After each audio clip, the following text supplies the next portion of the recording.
Insight. We are talking about the outcome of Bhutan's general election. Rashmi, I'll continue with you.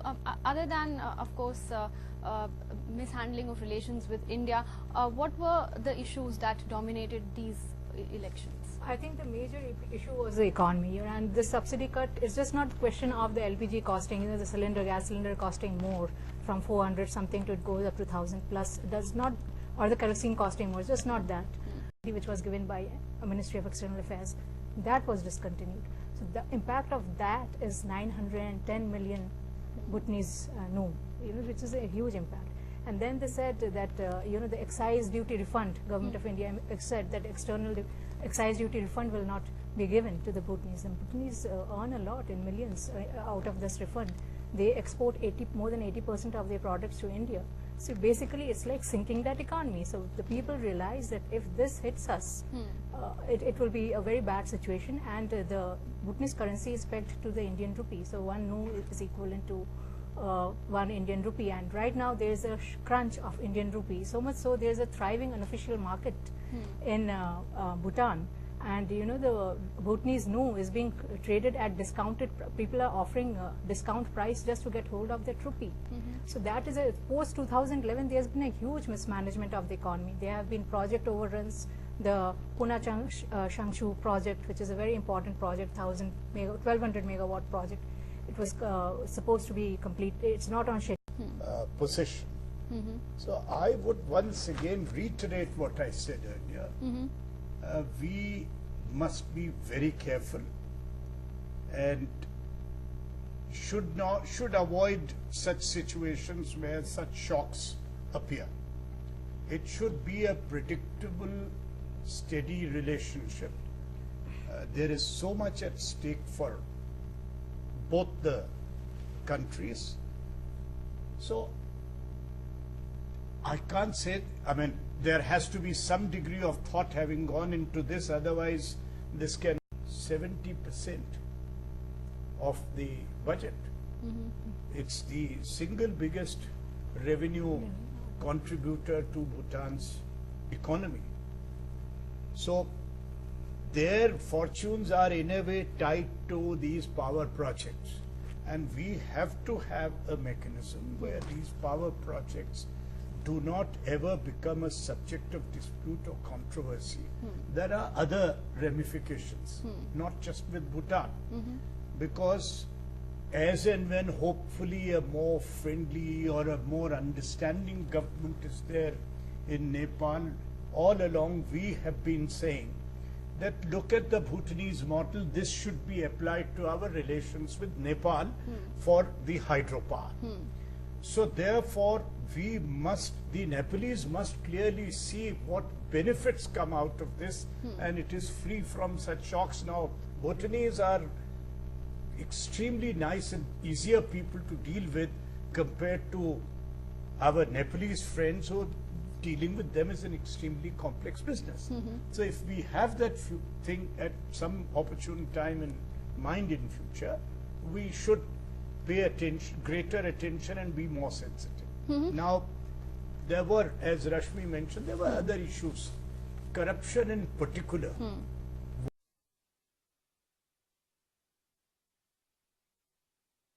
For some project. Now, earlier that was all done with the Indian, and this was very much a part of the both the local gossip and part of the election campaign. So in some ways our affinity with us is getting closer.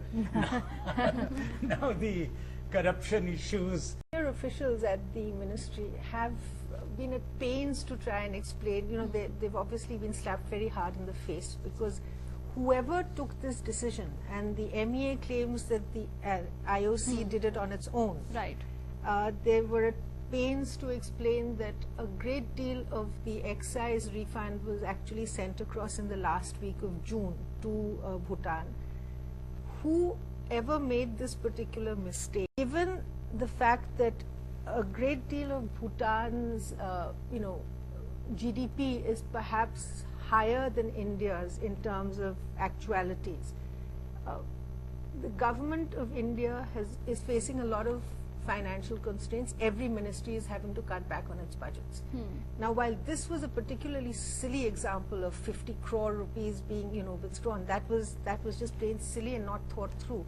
But the point is that I think the government of India has for a while now been trying to develop some species of public-private partnership mold and hoping that more private players enter into this particular relationship, because the government is finding certain aspects of it difficult to maintain.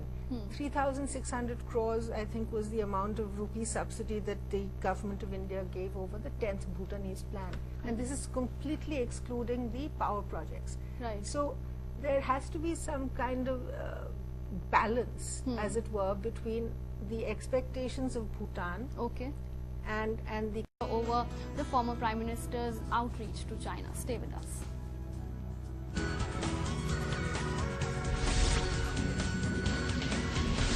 Welcome back to Insight. We are talking about Bhutan's general election and its outcome.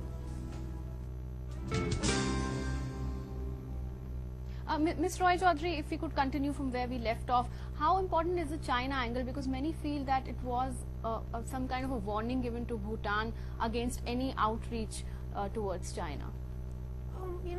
I don't completely agree with that. Obviously, we would not be thrilled to bits if they, open up to all kinds of countries, particularly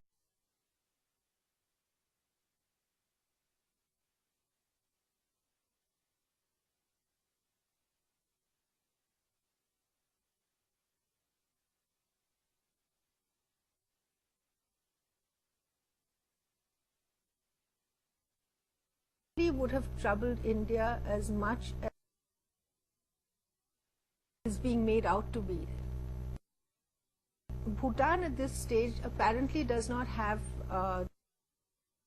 P5 countries. I mean, not with France, not with China, not with Russia either. So the fact that they were reaching out to, and as for His Current Majesty, we've had these long discussions, and he is just so appreciative of all of the Indian models of branches of democracy. He is trying to emulate the best practices, as Mr. Sharma very rightly said. Corruption being an issue and all of that, they should not take on. But again, I think their problems are considerably less because of 700,000 people at the end of the day. Right. I mean, we are dealing with 1.2 billion. I don't think any government in India is going to do anything really major to sort of change the texture of this particular relationship. This is a very special relationship. It's probably one of the only countries where we have some security personnel and all of those things. It is something that the government understands. I think the government also realizes that there was major bungling which should not have happened, this kind of idiocy. When I was to first go 2 years ago, and for 4 days the movement of vehicle could not take place to Bhutan. How to tackle those situations also we need to apply ourselves and remain very, very sensitive to the Bhutanese needs on these things.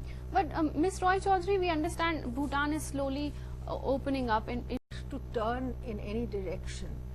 I personally feel it is more in the Western direction that they would like to be emulating themselves, or further east towards Japan in its grasp, and the closest Chinese allies are for everyone to see. North Korea and Pakistan are not exactly shining examples of what a budding democracy or young people want to aspire to. So I don't quite see the India-China rivalry playing out in Bhutan, not for a while yet, no. Rashmi?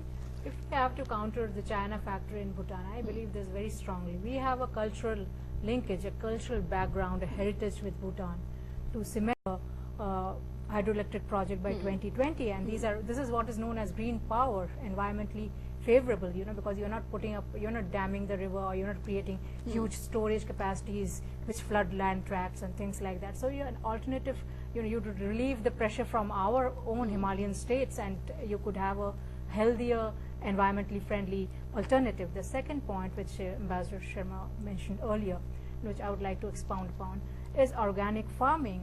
Bhutan wants to be the hub of organic farming because it gels so well with its concept of gross national happiness. So, and that is Bhutan's international calling card. In fact, even Bhutan initiated a resolution which was adopted by the General Assembly unanimously on national happiness